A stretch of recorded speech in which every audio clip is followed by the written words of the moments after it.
आपके पास अचानक से व्हाट्सअप पे कॉल आती है, आप घर पे बैठे हो, एक व्हाट्सअप पे कॉल आती है, आप व्हाट्सअप कॉल उठाते हो और कॉल उठाते ही उधर साइड पे एक स्क्रीन चल रही होती है जिसमें कुछ गलत काम हो रहा होता है। लेट्स से कोई न्यूड लड़की होती है या इस तरह का कुछ चल रहा होता है। जो स्कैमर है वो आपकी कॉल रिकॉर्डिंग सुनता है, आपका कैमरा ऑन करके रखता है, आपका गैलरी से जो भी फ़ोटोज़ है, हो सकता है बहुत सेंसिटिव फ़ोटोज़ हो, वो निकाल के रखता है।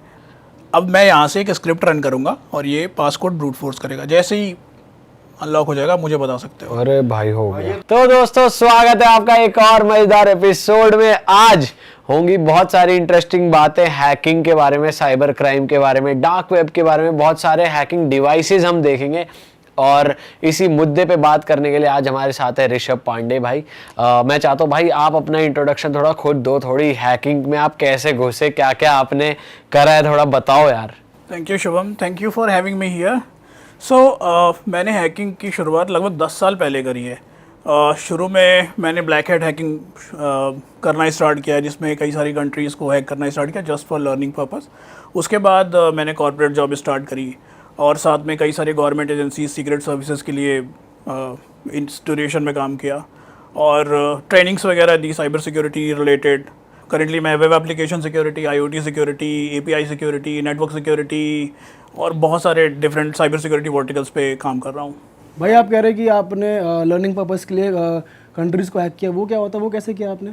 सी आपने देखा होगा ना, बहुत सारे एनोनिमस ग्रुप होते हैं। तो ग्रुप क्या करते हैं, किसी एक कंट्री को टारगेट करते हैं। जैसे हमारी नेबरिंग कंट्री है जिसके साथ हमें बहुत ज़्यादा प्यार है, तो जैसे ही 14 अगस्त या 15 अगस्त का एक टाइम आता है तो एनोनिमस ग्रुप में लोग एक दूसरे से कनेक्ट करते हैं कि भाई ये हमें या ये वेबसाइट टारगेट करनी है, ये सर्वर टारगेट करना है। तो एक प्लान बनाया जाता है।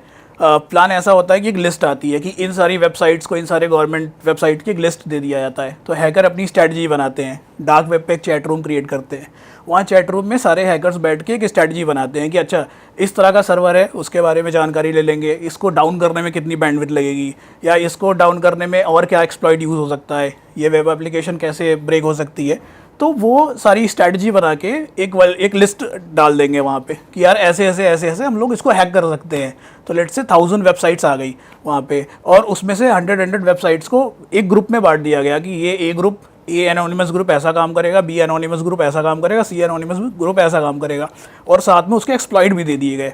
अब करना क्या होता है, जैसे ही 14 अगस्त आया, 14 अगस्त आप सभी जान रहे होंगे कि क्या है, तो उसके पहले ही हैकर्स अपना अटैक लॉन्च करते हैं और वो सारी 1000 वेबसाइट या 1000 एप्लीकेशन एक साथ डाउन हो जाती है। ये आपका सीखना भी होगा और आपकी मौज मस्ती भी होगी, खेल भी लिया। हाँ, ये ज़्यादातर मौज मस्ती के लिए ही है। क्योंकि अगर आप और किसी कंट्री में, अपनी कंट्री में इस तरह का ट्राई करते हो तो लीगल लिटिगेशन में आप फंस सकते हो। और कोई कंट्री का भी करा आपने या बस?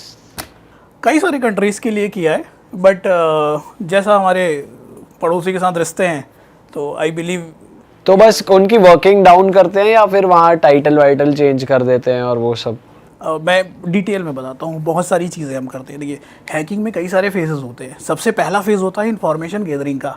तो जैसा हमने बताया, सबसे पहले हम इन्फॉर्मेशन कलेक्ट करते हैं। इन्फॉर्मेशन कलेक्शन हो सकता है एक इंडिविजुअल का हो, लेट्स से मैं किसी कंट्री के प्रेसिडेंट की पर्सनल इन्फॉर्मेशन कलेक्ट करना चाहता हूँ। वो दो तरीके से हम कर सकते हैं, पैसिव इन्फॉर्मेशन गैदरिंग या एक्टिव इन्फॉर्मेशन गैदरिंग। पैसिव में क्या करते हैं, जो पब्लिकली अवेलेबल सोर्स है, जैसे हम सभी की आदत है फेसबुक, इंस्टा और इन सब जगह अपनी लोकेशन डालने की, फ़ोटोज़ डालने की, एक्टिविटीज़ को डालने की। तो वहाँ से हम पैसिव इन्फॉर्मेशन कलेक्ट करते हैं। हमें कुछ और अटैक परफॉर्म करने के लिए एक्टिव इन्फॉर्मेशन गैदरिंग की ज़रूरत होती है, तो हम आपको कॉल करते हैं कि यार ऐसी ऐसी इन्फॉर्मेशन हमें चाहिए, किसी भी तरह से स्कैम कॉल करते हैं। तो वहाँ से हम एक्टिव इन्फॉर्मेशन कलेक्ट करते हैं। सेम वेबसाइट या वेब सर्वर के लिए होती है। सबसे पहले वेबसाइट या वेब सर्वर की लिस्ट तैयार करते हैं, उसको स्कैन किया जाता है कि ये वेबसाइट में, और लेट्स से 3 तरह की होस्टिंग यूज़ होती है। होस्टिंग आप समझ रहे हो, जब भी हम वेब एप्लीकेशन को होस्ट करते हैं तो हम 3 डिफरेंट तरह के सर्वर में उसको होस्ट कर सकते हैं। एक सर्वर है शेयर्ड होस्टिंग, जहाँ पे बहुत सारी डिफरेंट एप्लीकेशन एक ही बकेट में होस्ट की जाती है। दूसरा है डेडिकेटेड, एक आइसोलेटेड कंप्यूटर होगा जहाँ एप्लीकेशन होस्ट की जाएगी। और एक होता है वीपीएस, जैसा हम लोग अपने सिस्टम में वीपीएस वगैरह यूज़ करते हैं, वैसा ही एक होस्टिंग होती है। तो यूजुअली क्या होता है, गवर्नमेंट शेयर्ड होस्टिंग यूज़ करती है। डिफरेंट अपनी वेबसाइट को, लेट्स से की बात कर लेता हूँ, और डिफरेंट वेबसाइट को एक ही डेटा सेंटर में होस्ट करते हैं। और दो एप्लीकेशन के बीच किसी तरह का आइसोलेशन नहीं होता है। तो हैकर क्या करते हैं, सबसे पहले आइडेंटिफाई करते हैं कि कौन सी ऐसी एक एप्लीकेशन है जिसके साथ 10 एप्लीकेशन या 100 एप्लीकेशन कनेक्टेड है। तो वो उस एक एप्लीकेशन की इन्फॉर्मेशन गैदरिंग करेंगे, उसके वल्नरेबिलिटी निकालेंगे, उसके बाद फिर उस एप्लीकेशन को हैक करेंगे, फिर उस सर्वर को हैक करेंगे जिस पर वो एप्लीकेशन रन कर रही है। उसके बाद बैकग्राउंड में उस सर्वर पे और भी 100 एप्लीकेशन चल रही है, मल्टीपल एप्लीकेशन का एक्सेस मिल जाता है। यस। फिर वो सारी एप्लीकेशन को हैक करेंगे, उसका डेटा डंप कर लेंगे। अच्छा, एक बड़ी अच्छी जो हैकर एक बहुत अच्छा काम करते हैं, वो क्या करते हैं, एप्लीकेशन में एक बैकडोर डाल देते हैं। बैकडोर डाल के छोड़ दिया, अब एप्लीकेशन 6 महीने पुरानी हो गई, 1 साल पुरानी हो गई, बैकडोर डला हुआ है। हैकर ने क्या किया, किसी दिन बोर्ड हुआ, अटैक किया, एप्लीकेशन सारी डाउन, 100 एप्लीकेशन डाउन। अब कोई एजेंसी या कोई गवर्नमेंट क्या करेगी, सबसे पहले बैकअप लेगी और बैकअप से इंस्टॉल करेगी। तो बैकअप में आप 2 महीने पुराना बैकअप लोगे, 3 महीने पुराना बैकअप लोगे, उससे पुराना बैकअप आप नहीं लोगे क्योंकि आपके पास रीसेंट डेटा नहीं रहेगा। तो वो हैकर क्या करेगा, 1 साल पहले उसने शेल डाल रखी है, जब आप 3 महीने वाला बैकअप भी डालोगे तो उसमें भी उसका शेल रहेगा। तो इस तरह से एजेंसीज कंफ्यूज हो जाती है कि हैक हो कैसे रहा है। तो इसलिए 1 साल तक का डेटा रहता है उस बैकडोर में। हाँ, बैकडोर में डेटा नहीं, बैकडोर में बेसिकली लेट्स से मुझे आपने फ़ोन दिया, मैंने आपका फ़ोन आज ले लिया, आपके फ़ोन में मैंने एक सॉफ्टवेयर इंस्टॉल कर दिया और उसके बाद आपने फ़ोन का बैकअप बनाया। जैसे आईफोन का हम लोग क्लाउड पे बैकअप बना के रखते हैं, और या फिर एंड्रॉयड का एक क्लाउड पे बैकअप बना के रखते हैं। जब भी फ़ोन लॉस्ट होता है तो हम बैकअप से रिकवर कर लेते हैं, सारी ऐप रिकवर कर लेते हैं। अब क्या हुआ, 6 महीने बाद आपको ऐसा लगा कि यार मेरा फ़ोन हैक हो गया, मेरे फ़ोन से पेमेंट हो रही है, कोई डेटा ट्रांसफ़र कर रहा है। तो आपको ये लगेगा कि यार कोई रीसेंट एप्लीकेशन जो मैंने डाउनलोड करी है या इंस्टॉल करी है उसके थ्रू मेरा फ़ोन कॉम्प्रोमाइज़ हो रहा है। आप क्या करोगे, सारा फॉर्मेट करोगे और अपना 2 महीने या 3 महीने पुराना बैकअप इंस्टॉल कर लोगे। बट हैकर ने क्या किया है, आपके 6 महीने पहले ही आपके सिस्टम में वो मालवेयर या फिर स्पाईवेयर डाल रखा है। तो आप जब भी पुराना बैकअप डालोगे वो ऑलरेडी हैक्ड रहेगा। तो यही सारी चीज़ें हम वेब सर्वर के साथ करते हैं, हम बैकडोर डाल के छोड़ देते हैं उसको और काफ़ी टाइम बाद फिर वहाँ अटैक परफॉर्म करते हैं।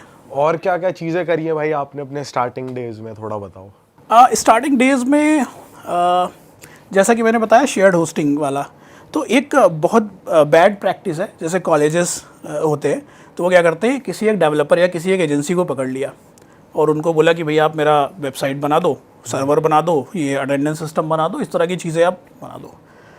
अब वो एजेंसी क्या करती है, और भी कॉलेजेस और भी इंस्टीट्यूट के साथ कनेक्टेड होती है, तो सेम तरह की सर्विसेज उन्हें प्रोवाइड करती है। तो बेसिकली वो सारा डेटा वो एक सिंगल होस्टिंग सर्वर पे होस्ट करते हैं। तो अगर हमने किसी कॉलेज का एक सिस्टम हैक किया तो उस सिटी के सारे कॉलेजेस का हमें एक्सेस मिल जाता है। 1 या 2 ही एजेंसी होंगी जो सबको मैनेज कर रही होती है, या 1 या 2 कंपनीज होती हैं वो सबको मैनेज कर रही होती है। तो इसमें मैंने लाइक आपने देखा होगा कॉलेज के टाइम में, जो कि बहुत शुरू की बात है और उस time I was just learning this cyber security.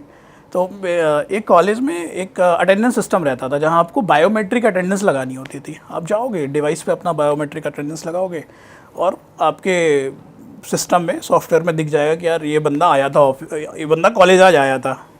अगर एक पर्टिकुलर थ्रेशोल्ड से आपकी अटेंडेंस कम है, लेट्स से 70% 60% से कम है, तो कॉलेज फाइन लगाता था कि यार आपको ना एग्जाम में नहीं बैठने मिलेगा ऐसा। तो ये बड़ा फ्रीक्वेंट उस टाइम मैंने बहुत फेस किया यार, पहले मिल जाते मुझे आप। भाई अच्छा एक चीज़ बताओ, आजकल हम हर जो भी नई ऐप इंस्टॉल करते हैं अपने फ़ोन में, सब लोग हमसे एक्सेस तो मांगते ही हैं, साथ ही साथ अपनी personal details, email ID, number वंबर सब मांगते हैं। तो ये जो ऐप्स होती है, लेट्स फॉर एग्जांपल ज़ोमैटो ले लेते हैं या स्विगी ले लेते हैं कुछ खाना ऑर्डर करने की, या ब्लिंकिट ले लेते हैं, तो ये डेटा कितने सेफ़ होते हैं? हमारी इंडियन ऐप्स कितनी सेफ़ हैं अपना डेटा देने के लिए? कई लोग कार्ड भी डिटेल डालते हैं पेमेंट करने के लिए, तो वो कितना सेफ़ है? सबसे पहले तो किसी भी तरह की ऐप पे आपकी दी हुई इन्फॉर्मेशन कहीं भी सेफ़ नहीं है। जैसा आप देखते हैं रिसेंट अभी एक कुछ टाइम पहले एक साइबर अटैक हुआ जिसमें I guess 83 crore Indian user का पैन कार्ड और आधार कार्ड की डिटेल्स लीक हुई, जबकि वो काफ़ी सिक्योर आइसोलेटेड इन्वायरमेंट में उस तरह का डेटा सेव है। सेम एज इस तरह की एप्लीकेशन जो आपका डेटा रखती है, हैकर्स भी इन ऐप को क्रैक करते हैं, हैक करते हैं और वो आपका डेटा डंप करते हैं। तो ये बहुत कॉमन प्रैक्टिस है। लाइक अगर मुझे ये जानना है कि आपके बारे में कि आपका डेटा, आपकी क्या क्या इन्फॉर्मेशन डार्क वेब पे है, तो मैं बस एक सिंपल सा आपका फ़ोन नंबर डालूंगा या ईमेल एड्रेस डालूंगा और मुझे सारा इन्फॉर्मेशन मिल जाएगा कि आपका डेटा अब तक कहाँ कहाँ से लीक हुआ है, आपने किस किस वेबसाइट पे क्या क्या पासवर्ड रखा हुआ था, और एक ये भी चांस हो सकता है कि आपने सेम पासवर्ड और भी वेबसाइट पे यूज़ किया हो, जिसको एक पासवर्ड रीयूज़ अटैक बोलते हैं, और उसका यूज़ करके हम यूज़ कर सकते हैं। तो हैकर क्या करते हैं, इस तरह से लीक डेटाबेस आपको डार्क वेब पे मिल जाएगा। डार्क वेब पे बहुत सारे फोरम्स हैं भाई, लेकिन ये जो डेटा हैक होता है ये बिकता है, कौन खरीदता है, कौन बेचता है, थोड़ा बताओ इसके बारे में। सी डार्क वेब पर जो भी हैकर डेटा हैक करता है, लेट्स से मैं एक हैकर हूँ, मैंने इंडियन डेटा हैक किया, बट अब मैं डायरेक्ट जाके किसी को सेल नहीं कर सकता, तो मैं एक अपना एलियास क्रिएट करूँगा। एलियास मतलब एक मेडअप नेम बनाऊँगा। मेडअप नेम बनाने के बाद टॉर पे चले जाऊँगा और टॉर से मैं डार्क वेब कनेक्ट कर लूँगा। डार्क वेब पे बहुत सारे फोरम्स हैं। फोरम्स का मतलब है जहाँ पे आप एडवर्टीजमेंट कर सकते हो और इन्फॉर्मेशन डाल सकते हो। एक बहुत पॉपुलर फोरम है और सिमिलर तरह की बहुत सारी फोरम है जो कुछ टाइम पब्लिकली अवेलेबल थी, बट अभी आई गेस FBI ने उसको बंद कर दिया। तो अभी आप उस वेबसाइट को अगर पब्लिकली खोलोगे तो लिखेगा कि बैंड बाय FBI या seized by FBI, but dark web पर ये अभी भी चल रही है। तो जैसे ही डेटा मिलता है, बंदा क्या करता है, सबसे पहले डार्क वेब पे जाता है, डेटा को छोटे छोटे चंक्स में डिवाइड करता है, क्योंकि काफ़ी बड़ा डेटा है, तो उस डेटा को एक साथ अपलोड कर पाना या रख पाना इम्पॉसिबल है। उसके बाद वो डार्क वेब फाइल शेयरिंग का यूज़ करता है। अगर वो डेटा को पब्लिकली डोमेन में कहीं पे अपलोड करता है, लेट्स से अगर मैं AWS या किसी क्लाउड में यूज़ करता हूँ, तो AWS का सर्च इंजन या क्लाउड का सर्च इंजन उसको सर्च कर लेगा कि यार इस तरह का PII इन्फॉर्मेशन या PCI इन्फॉर्मेशन। PII का मतलब पर्सनल आइडेंटिफिकेशन आइडेंटिफायर, मतलब आपका नेम, आपका ईमेल एड्रेस, आपका फ़ोन नंबर, आपका होम एड्रेस, ये सारी PII इन्फॉर्मेशन है। और कार्ड रिलेटेड इन्फॉर्मेशन को PCI इन्फॉर्मेशन बोलते हैं। तो डेटा को थोड़ा सा मैनेज करने के लिए इस तरह की कैटेगरी बनाई गई है। तो अब वो हैकर क्या करेगा, आपका डेटा डार्क वेब पर ही होस्ट करेगा, डार्क वेब पे एडवर्टाइज़ करेगा मेडअप नेम से। उसके बाद फिर एक डिस्कॉर्ड का चैनल क्रिएट करेगा और आपको इनवाइट करेगा कि अच्छा आपको ये डेटा चाहिए, डिस्कॉर्ड पे आ जाओ, आप मेरे इस एलियास से कनेक्ट कर लो। आप डिस्कॉर्ड पे चले जाते हो। उसके बाद फिर आप बोलोगे कि यार मुझे भरोसा नहीं है तेरे पास ये डेटा है कि नहीं, आप सैम्पल डेटा मांगोगे। तो मैं एक एग्जांपल देता हूँ, आधार कार्ड का डेटा। तो आप बोलोगे ना मेरा आधार कार्ड नंबर ये है और आप इसके अक्रॉस जो भी रो में डेटा है, लेट्स से मेरा फ़ोन नंबर, फादर का डिटेल्स और home address, date of birth, ये आप दे दो, तो आपको सैम्पल डेटा भेजेगा। उसके बाद आप उसको ये बोलोगे कि आपको कितना डेटा चाहिए। लेट्स से आप ये सिलेक्ट कर सकते हो कि मुझे ना A नाम का डेटा दे दो, B नाम का डेटा दे दो, क्योंकि डेटाबेस बहुत बड़ा है और इतने सारे आप पैसे दोगे नहीं जितना डेटा है, आपको सिर्फ काम का डेटा चाहिए। लेट्स से मैं एक स्कैमर हूँ, मैं डार्क वेब पे जाता हूँ और मुझे स्कैम करना है जो भी बंदा दिल्ली NCR में रहता है। तो अब मैं उसको बोलूँगा कि भाई तू एक काम कर, दिल्ली NCR वाले जितने भी बंदे हैं उसका आप एक क्वेरी चला ले और उनका डेटा डंप करके बता दे कितने डेटा है। तो बताए कि भैया ये डेटा जो है लगभग 15,000 यूज़र का डेटा है। तो अब उसके हिसाब से एक डील हो जाएगी कि ठीक है 15,000 यूज़र का, पर यूज़र का आप ये प्राइस पे। क्या प्राइस, आपको कुछ आइडिया है कितने में बिकता है एक बंदे का डेटा? अभी जो रेट है डार्क वेब पर अपना आधार कार्ड का, वो 83 करोड़ यूज़र का डेटा। तो 1 में आपको डेटा मिल जाएगा, नेगोशिएट करोगे आपको और सस्ते में मिल जाएगा। तो स्कैमर्स यूजुअली कार्ड डिटेल्स वाला डेटा, पर्सनल इन्फॉर्मेशन वाला सब कुछ खरीदते हैं। हाँ, सब कुछ खरीद सकते हैं। तो वो स्कैमर्स ही खरीदते हैं या बड़ी बड़ी कंपनीज, जैसे फॉर एग्जांपल हमने एक जगह अपना नंबर लिखवा दिया कहीं पे, जैसे मॉल वॉल में नंबर लिखवाते हैं, तो अब अलग अलग जगहों से भी कॉल आने लगते हैं। या जैसे एक प्रॉपर्टी वाले को अपना नंबर लिखवा दिया, जैसे 99 एकड़ पे कुछ देखते हुए लॉगिन कर दिया, तो अलग अलग डीलर्स को भी नंबर आने लग जाते हैं, कॉल्स आने लग जाते हैं। तो ऐसी कंपनियां, बड़ी कंपनियां भी खरीदती हैं डार्क वेब से हमारा डेटा, या फिर सिर्फ स्कैमर्स ही खरीदते हैं? ये कंपनीज भी डेटा लेती हैं, बट ये कंपनीज कोशिश ये करती हैं कि जो डेटा आपका पब्लिकली अवेलेबल हो, जैसे आपने जोमेटो को डेटा दिया या किसी ऐप को दिया, मैं एक एग्जांपल ले रहा हूँ, या आपने किसी जगह जाके, जैसा आप बता रहे हो, आपने एक फॉर्म फिल किया और उन्होंने डेटा बेस बना लिया। अब कंपनीज, जो छोटी कंपनीज है, जो कॉल करने वाली कंपनीज है, आपको कॉल करती हैं, सर क्रेडिट कार्ड ले लो, ये कर लो, वो कर लो, वो बड़ी कंपनीज नहीं है। तो वो लोकलाइज डेटा लेंगी, किसी मॉल के पास चली गई कि आपके पास जो यूज़र विजिट करते हैं ना, इसका डेटा दे दो, तो उनको सस्ते में वो डेटा मिल जाएगा। अगर बड़ी कंपनीज़ को डेटा चाहिए तो वो डार्क वेब से खरीदती हैं, बट यूजुअली जो हमें कॉल्स आती हैं वो बहुत लोकलाइज लेवल पे डेटा होता है, जो हम सरफेस वेब से ही ले सकते हैं कहीं से भी। भाई जो आमतौर पे लोग ऑनलाइन शॉपिंग करते हैं, कुछ जैसे इसने बोला कि फूड ऐप्स हैं जिससे तुम ऑनलाइन पे करके तुम खाना मंगा रहे हो, तो इससे बचा कैसे जाएगा? बिकॉज वो लोग कार्ड्स की डिटेल डलवाते हैं, तुम्हारी इन्फॉर्मेशन डलवाते हैं, तो इससे बच कैसे सकता है आम आदमी?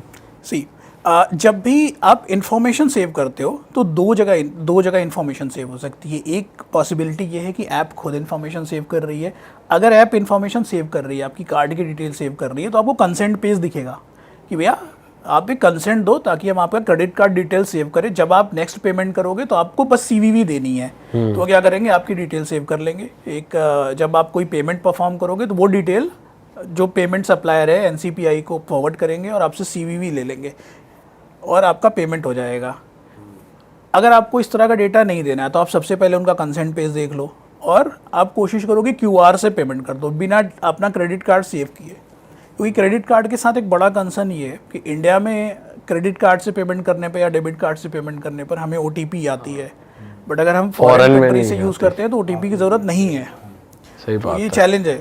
तो बेसिकली मेरे हिसाब से आप अपना कार्ड लॉक करके रखो। यूजुअली मैं अपने सारे कार्ड्स को लॉक करके रखता हूँ, तो जब भी आपको पेमेंट करनी है आप ऐप से कार्ड का लॉक डिसेबल करो, आप पेमेंट करो, फिर कार्ड लॉक कर दो। या कार्ड में एक लिमिट लगा सकते हैं कि हमें मैक्सिमम इतना ही स्पेंड करना है, अगर उससे ज़्यादा एक्सपेंड करना है तो आप फिर से जाके अपना कार्ड अनलॉक करो और हम पेमेंट। कुछ केसेस में हम जो बार कोड होता है वो भी फेक होता है, वो भी हैकेबल होता है कि बार कोड आए और पैसे कहीं और जा रहे हैं, सभी होता है। हाँ, पॉसिबल होता है।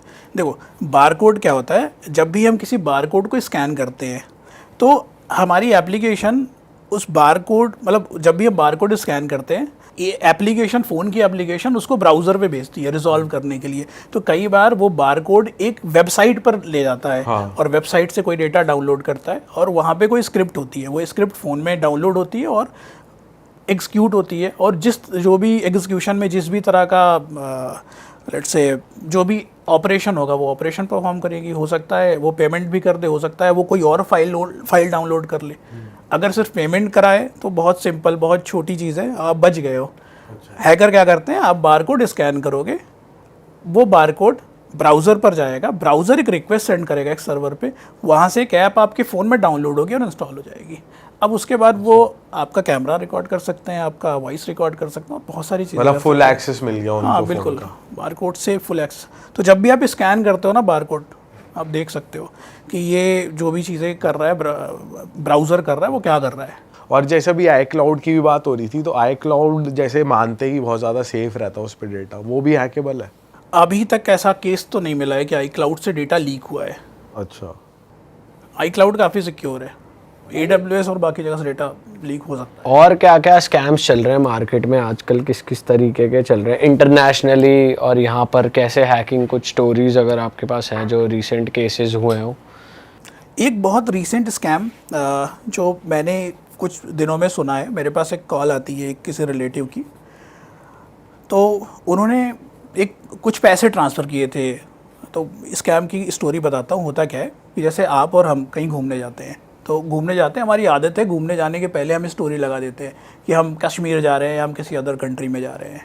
तो उन्होंने अपनी स्टोरी फेसबुक पे लगा दी, वो कश्मीर घूमने जा रहे थे। तो यूजुअली जब आप कश्मीर जाते हो तो आपका पोस्ट पेड सिम ही चलता है, प्रीपेड सिम नहीं चलता। इवेंचुअली उनके पास प्रीपेड सिम था, वो कश्मीर गए, उन्होंने स्टोरी अपनी लगा दी। स्कैमर ये सारी चीज़ें देख रहा था, तो स्कैमर ने क्या करा, उस बंदे का फ़ोन नंबर क्लोन किया और उसके घर पे फ़ोन करा कि आपके लड़के का एक्सीडेंट हो गया है यहाँ पे, और अभी के अभी आप जो है 50,000 रुपीज़ मुझे भेज दो, मुझे इसको एडमिट कराने जाना है। भाई थोड़ा एक क्लोनिंग एक्सप्लेन कर दो क्लोनिंग ऑडियंस बता को। दो, फोन नंबर क्लोनिंग क्या होती है और कैसे होती है? देखिए इसको स्पूफिंग बोलते हैं। स्पूफिंग बेसिकली कॉल स्पूफिंग होती है, फ़ोन स्पूफिंग होती है, ईमेल स्पूफिंग होती है। तो सबसे पहले हम स्पूफिंग टर्म को समझते हैं। स्पूफिंग एक तरह का इम्पर्सनेशन अटैक है। अगर मैं आपका मेल आईडी यूज़ करता हूँ या आपका नाम यूज़ करता हूँ या आपका फ़ोन नंबर यूज़ करता हूँ तो इसको स्पूफिंग बोलते हैं। तो अगर मैं किसी और का फ़ोन नंबर यूज़ करके कॉल कर सकता हूँ, इसको कॉल स्पूफिंग बोलते हैं। तो आप हमारा नंबर से कैसे कर सकते हो बिना फ़ोन लिए? ओके, मेरे पास एक फ़ोन है और मैं एक डेमो दिखा देता हूँ। तो अटैकर क्या करते हैं, अटैकर या स्कैमर ऐसा करते हैं कि सबसे पहले आपकी प्रोफाइलिंग करते हैं। आप फेसबुक पे लाइव हो, आप वीडियोस बना रहे हो, तो आपकी प्रोफाइलिंग करेंगे, आपका वॉइस रिकॉर्ड करेंगे वॉइस निकालेंगे, एआई में वो वॉइस डाल देंगे। उसके बाद क्या करेंगे, आप देखते रहेंगे आप कब बाहर जा रहे हो, कब कंट्री से बाहर जा रहे हो। उन्होंने आपकी प्रोफाइलिंग पहले से कर रखी है और उन्होंने एक एआई से आपका वॉइस का सैंपल जनरेट कर लिया है। अब क्या करने वाले हैं, वो आपके ही फ़ोन से कॉल करेंगे और बैकग्राउंड में आपकी आवाज़ चला देंगे कि मेरे को लग गई है पापा, मैं गिर गया हूँ, एक्सीडेंट तो हो गया है। इसमें कितनी मतलब कितना उनको चाहिए होता है कि वॉइस में, मतलब मैं पूरा सेंटेंस बोल रहा है, 1-2 वर्ड बोला तो पूरा वो हो जाता है? थोड़े स्टेटमेंट चाहिए होते हैं, लाइक हमें 1 से 2 लाइन चाहिए होती है। अच्छा। अगर हमारे पास जितना ज़्यादा डेटा होगा एआई उतने अच्छे से आवाज़ रेप्लिकेट करेगा। कम डेटा होगा तो अगेन आवाज़ बहुत स्मूथली रेप्लिकेट नहीं होगी, बट छोटे डेटा सैंपल से भी हम ये अटैक कर सकते हैं। और कॉल कैसे, नंबर कैसे मिलता है उन्हें कॉल करने के लिए? सपोज उनके पास नंबर है बट फ़ोन हमारे पास है, तो वो कैसे, क्या कोई सॉफ्टवेयर होता है, कोई ऐप होती है, क्या होता है? ये फिशिंग, ये कॉल स्पूफिंग अटैक हम किसी भी फ़ोन से कर सकते हैं। बेसिकली ये सारी एप्लीकेशन इंडिया में बैंड है, इंडिया में हम इसका यूज़ नहीं कर सकते। टेलीकॉम मिनिस्ट्री ने इस पर 1 लाख का जुर्माना और 3 साल की जेल लगा रखी है। बट जो कि स्कैमर करते हैं, तो इसका एक डेमो करके देख लेते हैं। सो अभी एक भाई का नंबर मैंने सेव कर रखा है और मैं कॉल कर देता हूँ। आप अपना नंबर या कोई नंबर डायल करना चाहते हो, आप कॉल कर लो। मतलब जो हमारे की कैमरा टीम है, आपने इनका नंबर सेव किया अपने पास और अब इसके नंबर से आप हमें फ़ोन करोगे? मैं 91 लगाना पड़ेगा। अच्छा, तो बेसिकली आपका नंबर नहीं आएगा, इनका नंबर आएगा हमें कॉल करते हुए। किसी का भी नंबर आएगा, मतलब जिसका भी नंबर हमने सेव कर रखा है पहले, उसके नंबर से कॉल कर सकते हैं। सेम हम ईमेल के साथ कर सकते हैं। पहले हम कॉल के साथ देख लेते हैं। वो आ गया सही नंबर। उसी से आ रहा है? हाँ वाह भाई, तो ये अच्छा, ये ऐप यूज़ करी है आपने एक, जिसका हम नाम ऑब्वियसली नहीं लेंगे। ये बैंड है अभी आप कह रहे हो? हाँ, ये ऐप बैंड है, आप इंडिया में इसको यूज़ नहीं कर सकते और करना नहीं चाहिए। बट जस्ट टू शोकेस कि स्कैमर इन ऐप्स का कैसे यूज़ करते हैं, ये मैं दिखा रहा हूँ। बेसिकली इसको VoIP कॉलिंग बोलते हैं, Okay. Voice over internet protocol. एक तरह की फैसिलिटी है जिससे आप IPs के थ्रू कॉल कर सकते हो। तो इस फैसिलिटी का यूज़ करके स्कैमर कॉल करते हैं, तो इसको SIP कॉल या VoIP कॉल बोलते हैं। तो ठीक है, फिर उनको स्पूफ कॉल किया गया, उसके बाद क्या हुआ? स्पूफ कॉल किया तो वो घबरा गए और उन्होंने पैसे ट्रांसफ़र कर दिए अच्छा, तो उसने क्या बोल के पैसे मांगे, क्या बोला उन्होंने? कि आपके बच्चे का एक्सीडेंट हो गया है और ये इसको एडमिट कराना है, आप बहुत जल्दी पैसे भेज दो नहीं तो ये हो जाएगा। तो उन्होंने अपना QR भेजा और उन्होंने आई गेस 60,000 रुपीज़ उन्होंने ट्रांसफ़र कर दिए। तो पता कैसे चला उन्हें कि बाद में जब बात हुई तो? बाद में उन्होंने कनेक्ट किया, चूँकि यूजुअली वो उनके जो बच्चे थे ना, यूजुअली शाम को एक टाइम कॉल करते थे इंटरनेट कैफ़े से या होटल रूम में जाके वाईफाई या व्हाट्सएप से कॉल कर लिया करते थे। तो जब उन्होंने कॉल किया तब ये सारे स्कैम का पता चला। अरे बाप ओ भाई, तो इस केस में बेसिकली एकदम से पैसे ट्रांसफ़र ना करो, मल्टीपल कॉल्स कर लो उसके दोस्त को या साथ में जो भी गया, ऐसे ऐसे फ़ोन करके बात कर लो। कहीं ऐसा ना हो कि किसी फ्रॉड के यहाँ पैसे चले गए 60,000 80,000 रुपये। मैं बताता हूँ इसमें कैसे करना है। तो जैसे आपको डाउट लग रहा है कि यार ये ना स्पूफ्ड कॉल हो सकती है, तो आप उस फ़ोन पे एक SMS भेज दो और आप उसको बोलो कि भाई तू SMS पढ़ के बता SMS में क्या गया है। क्योंकि फ़ोन उसके पास है नहीं तो उसके पास SMS नहीं जाएगा कभी भी। Got it. अरे ये भी सही यार, ये तो सही स्कीम है। अच्छा भाई, जैसे अभी वाईफाई की बात हो रही थी तो थोड़ा वाईफाई के बारे में थोड़ा जानते हैं कि भाई जैसे होटल्स में हम रूम लेते हैं, वहाँ पे एक्सेस करते हैं उनका वाईफाई, तो वो भी बहुत ज़्यादा आसान होता है कि एक बंदे के लिए हैक करना, क्योंकि अगर उनको पूरे जितने भी लोग रह रहे होटल में सबका आ सकता है आपके पास डेटा। बिल्कुल। क्या क्या डेटा आ जाता है भाई वाईफाई से? जैसे हमारा फ़ोन एक नॉर्मल होटल के वाईफाई से कनेक्ट है, तो आप क्या क्या एक्सेस कर सकता है एक हैकर? जो भी डेटा आपके फ़ोन से ट्रांसफ़र हो रहा है, देखो इस अटैक को हम बोलते हैं MITM अटैक। तो होता क्या है कि जब भी हम किसी होटल नेटवर्क से अपने फ़ोन को कनेक्ट करते हैं तो यूज़ केस ये है कि हैकर भी उस नेटवर्क से कनेक्टेड है। तो आप और हैकर एक दोनों सेम नेटवर्क को यूज़ कर रहे हो, दोनों अपना डेटा एक सेम राउटर को भेज रहे हो। तो हैकर क्या करेगा, एक लैपटॉप अपना ओपन करेगा और इसको MITM अटैक बोलते हैं और वो राउटर बन जाएगा। तो जब अब आपका डेटा क्या होगा, डायरेक्ट राउटर पर जाने की बजाय अटैकर के लैपटॉप से जाएगा और फिर राउटर के पास ट्रांसफ़र होगा। तो अटैकर जो भी आपका डेटा जा रहा है, जैसे व्हाट्सएप चैट्स, किसी से आप चैट कर रहे हो, वो इनक्रिप्टेड रहेगा। इनक्रिप्टेड कैसे? जो भी व्हाट्सएप पे हम चैट करते हैं वो इनक्रिप्टेड होता है, एंड टू एंड इनक्रिप्शन होता है। व्हाट्सअप ये फीचर यूज़ करती है, बट कुछ मेथड का यूज़ करके हम इसको Hack कर सकते इनक्रिप्टेड को भी हैक कर सकते हैं। अच्छा। yes। तो उसके अलावा एसएल photos- डाउनग्रेड अटैक बोलते हैं। हम क्या करेंगे, जैसे मैं देख रहा हूँ कि यार आपका ना डेटा एसएल पे जा रहा है, तो अटैकर अपने ही सिस्टम पे एक एसएल डाउनग्रेड अटैक भेजेगा आपको, और आपका जो भी कम्युनिकेशन है वो डाउनग्रेड हो जाएगा, वो एसटीटीपी पे जाने लगेगा और इनक्रिप्शन हट जाएगा, और वो फिर डेटा आपका क्लियर टेक्स्ट में रीड कर पाएगा। और अगर फोन को भी एक्सेस कर सकते हैं या सिर्फ सेंड कर रहे हो आप वही एक्सेस हो सकता है? वो एक्सेस हो सकता है। इसके अलावा एक बहुत अच्छा अटैक है इसमें। उसमें अटैकर क्या करता है, जब भी आप किसी नेटवर्क से कनेक्टेड हो और अटैकर ने MITM अटैक कर रखा है, तो वो एक फेक पॉइंट बनाएगा। लाइक आप फेसबुक से कनेक्ट कर रहे हो या इंस्टाग्राम से कनेक्ट कर रहे हो, तो यूजुअली आपका फ़ोन इंस्टाग्राम की IP को कनेक्ट करता है और लॉगिन करता है। तो अटैकर अभी क्या करेगा, अपने ही सिस्टम में इंस्टाग्राम की डिफरेंट IP इंटर कर देगा और वो IP उसके सर्वर पर रहेगी। अब आप जब भी इंस्टाग्राम या फेसबुक लॉगिन करोगे, तो वो रिक्वेस्ट रियल इंस्टाग्राम में जाने की बजाय उसके DNS से रिजॉल्व होगी। इसको DNS रिजोल्यूशन बोलते हैं। तो जब भी हम कोई भी, जैसे हम ब्राउज़र में वेबसाइट टाइप करते हैं, तो वेबसाइट एक नेम है और नेटवर्क या इंटरनेट नेम को नहीं जानता, IP को जानता है। तो सबसे पहले वो रिक्वेस्ट DNS के पास जाती है, डोमेन नेम सिस्टम। DNS क्या करता है, उस नेम को, लेट्स से facebook.com को IP में कन्वर्ट करता है और IP वापस फ़ोन को भेजता है कि अपना डेटा इस IP पे भेजो, ना कि इस डोमेन पे। MITM करने पे अटैकर क्या करता है, एक फेक DNS पॉइंट क्रिएट करता है। अब जब भी फेसबुक लॉगिन कर रहे हो, अटैकर के पास वो रिक्वेस्ट आएगी। अटैकर क्या करेगा, फेक IP आपको भेजेगा उसके सर्वर पे। अब आपका फेसबुक या इंस्टाग्राम या किसी का डेटा फेसबुक के सर्वर पे ना जाके उसके अटैकर के पास चला जाएगा, पर लॉगिन हो जाएगा। हाँ, लॉगिन हो जाएगा और लॉगिन की डिटेल वो सारा कैप्चर कर सकता है। बट अगर जैसे हमारे मोस्टली फोन्स में ऑलरेडी लॉग्ड इन ही होती है डिटेल्स, हम लॉगिन नहीं करते, बस यूज़ कर रहे हैं, उस केस में भी हैक हो सकता है हमारा सोशल मीडिया। यस, जब भी हम कोई सेशन यूज़ कर रहे हैं या लॉग्ड इन यूज़र मतलब लॉगिन कर रखा है और सारी चीज़ें यूज़ कर रहे हैं, तो हम एक कुकी शेयर करते हैं सेशन मेंटेन करने के लिए। कुकी या फिर एक स्ट्रिंग, जो भी रिक्वेस्ट आती है वहाँ पे एक यूनिक स्ट्रिंग सेंड कर रहे होते हैं, ताकि सर्वर वेरीफाई कर सके कि शुभम ने लॉगिन कर रखा है। तो अटैकर क्या करेगा, अब पासवर्ड की जगह उस यूनिक स्ट्रिंग को नेटवर्क से कैप्चर कर लेगा। अब वो यूनिक स्ट्रिंग अपने ब्राउज़र या अपने फ़ोन में डाल के सीधे आपके लॉग्ड इन सिस्टम का एक्सेस कर सकता है। अच्छा भाई, हैकर को क्या डिवाइस चाहिए होता है ये इतना, मतलब होटल का वाईफाई हैक करने के लिए?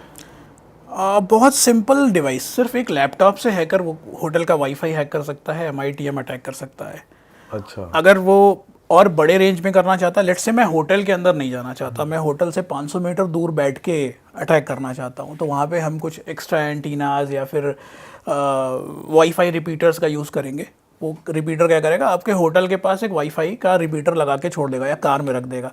अब हैकर 1 किलोमीटर दूर बैठा है, जो कार में रिपीटर रखा है वो सिग्नल को बूस्ट करके उस कार तक पहुंचा देगा और उस कार में बैठ के हैकर हैक करेगा। और वहाँ से वो, जो भी कई बार होता गया है कि इसका यूज़ टेररिस्ट बहुत करते हैं इस तरह का।